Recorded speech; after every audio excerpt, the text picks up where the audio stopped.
Hello, we're doing a little update on Threadripper here.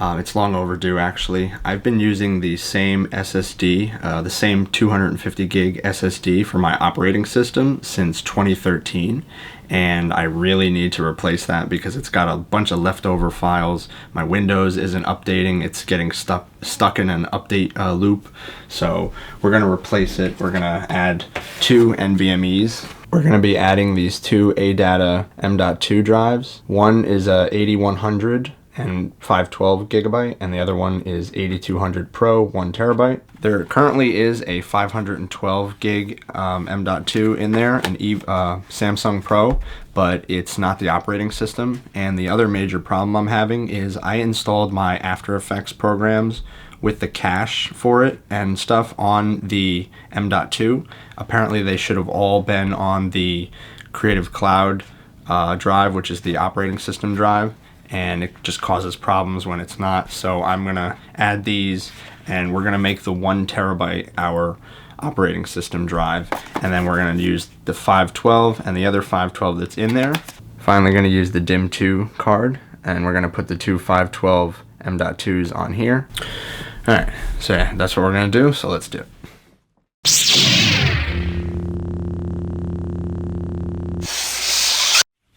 Got our iFixit kit. This is a must. Take the door off.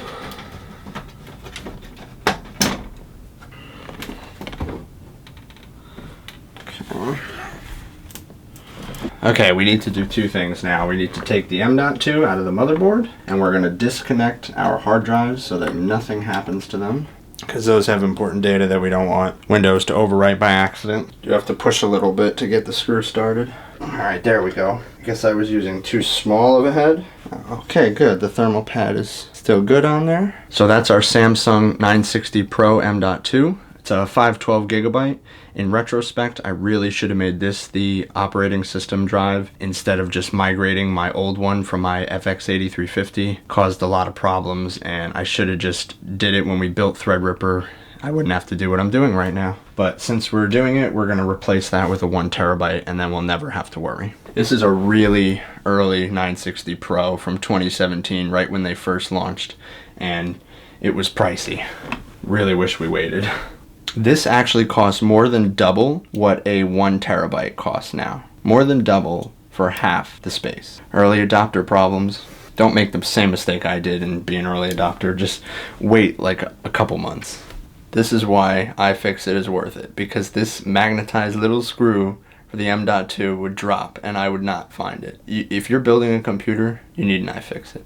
So you just gently pull her up and she'll release. As you guys can see, it's like a diving board.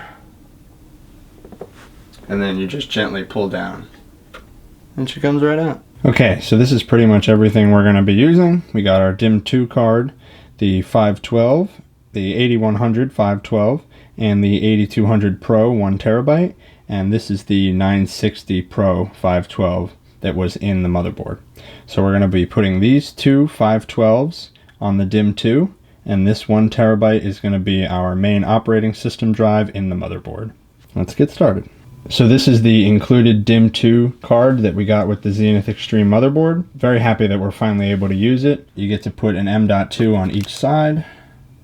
Got one on the back there, and you can see all the different holes for all the different sizes. I believe ours is a 2280, so we'll be using this one right here. There's actually extra temperature sensors and light sensors, I guess, for the M.2s for something, if you want to add those. This is the hardware that came with the motherboard for the DIMM.2. Got a little stand and a little screw. So ours is a 280, which is this one. Take our old M.2. Slide her in. And perfect. Easy. Now, these new ones do come with heat sinks. I don't know if I want to use them for the DIMM.2. Well, let's flip it over. Is that wrong? That's a little questionable looking. Maybe I'm not supposed to use the stand? Oh, wow. No wonder that looks wrong. There's different size standoffs. These smaller ones are for the M.2. I actually used a small one on the motherboard. Oh my. Okay, let's write this wrong because that does not look right and it's not right. See that? You can see it's bending upward. No way. Not good. As you can clearly see, I can't believe I had that in there for almost 4 years now and I didn't know. There is clearly a bigger one for the motherboard, and these two are for the DIMM 2. It pays to read the instruction booklet very close. So, 280. On she goes. Now, I think even the screws are different. Wow, yep. Look at that. Even the screws are different. These are smaller than this one, shorter. Wow. My mistake. Much better. That's how she's supposed to be. Now for the other side, here we have our 512 ADATA. And there she goes. This one goes this way.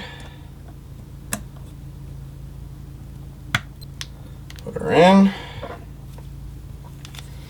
Now the question of whether or not I want to use these heat sinks, I don't know. We'll try it on the XPG because this is the drive that it's actually for. It came with. So go on like that. Is there a thermal pad under here? There is. Okay, then I am down. Just like that. We have the 960 Pro in the first slot, which is apparently this back one. And I consider this the front because it's got the DIMM 2 and everything on it. We're going to put her in. She only goes in one way with this notch. We're going to show you that. So it only goes in one way. As you can see, there's this DIMM 2 notch. And that is where this goes. Right in that little notch.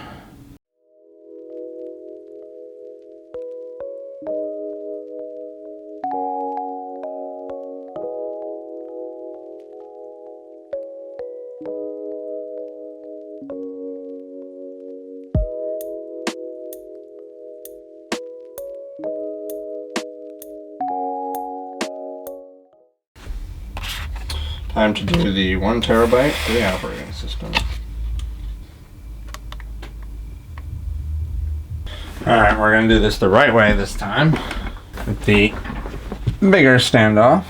2080 is the bottom one. Alright, standoff is in. Take our drive.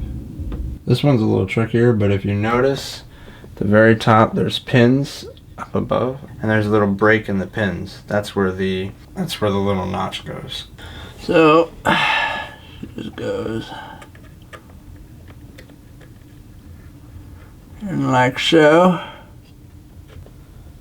and we hold her down and screw her in. Now that's much better. That's the way it's supposed to be. Now we're going to add back our heatsink cover, but we're going to give it a little wipe down real quick. There we go. Much better. Just used my breath and a microfiber cloth and came out beautiful. This, of course, has the thermal pad on the back. Put it back. There we have it. Okay. I'm going to hold it. Okay, that's one.